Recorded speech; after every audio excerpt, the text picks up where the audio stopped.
நம்ம ட்ரீம் பீஜனில் பார்த்தீங்கன்னா ரேஸுக்கு வந்து ரொம்ப இம்பார்ட்டண்டான ப்ராடக்ட்ஸ் இது மூணும்.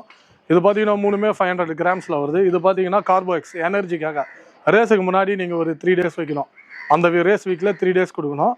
இது வந்து ஃபுல் அண்ட் ஃபுல் எனர்ஜிக்காக கார்போ. அடுத்து பார்த்தீங்கன்னா பூஸ்ட் F1. இது பார்த்தீங்கன்னா எல் கார்னிடைன் ஓரேசானால் நிறைய ஒரு கண்டென்ட் இருக்குது. அமினோ ஆசிட்ஸு BCAA எல்லாமே ஒரு கண்டென்ட் இருக்குது. இது பார்த்தீங்கன்னா பேர்டோட ஸ்பீடை வந்து இன்க்ரீஸ் பண்ணும். இது கொடுத்தீங்கன்னா ஃபேட்டை வந்து எனர்ஜியாக மாற்றும் போது பேர்டு வந்து உங்களுக்கு ரொம்ப ஸ்பீடாகும் உங்களுக்கு. இது வந்து ரேஸுக்கு முன்னாடி 2 டேஸ் வைக்கணும். இது வந்து ரேஸ் வீக்கில் 3 டேஸ் வைக்கணும். இது வந்து ரேஸுக்கு முன்னாடி 2 டேஸ் வைக்கணும். அதாவது இது நீங்கள் யூஸ் பண்ணும்போது மார்னிங் ஈவினிங் 2 வேலையும் வைக்கணும்.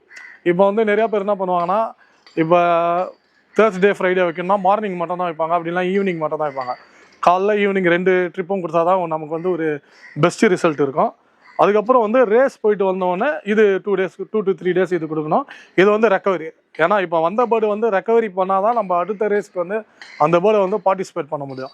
அதுக்கு வந்து உங்களுக்கு மெயினாக வந்து ரெக்கவரி. இதில் பார்த்தீங்கன்னா BCAA ப்ளஸ் வந்து எலக்ட்ரோலைட்ஸ் வந்து பேர்டை வந்து ரீஹைட்ரேஷன் பண்ணோம்.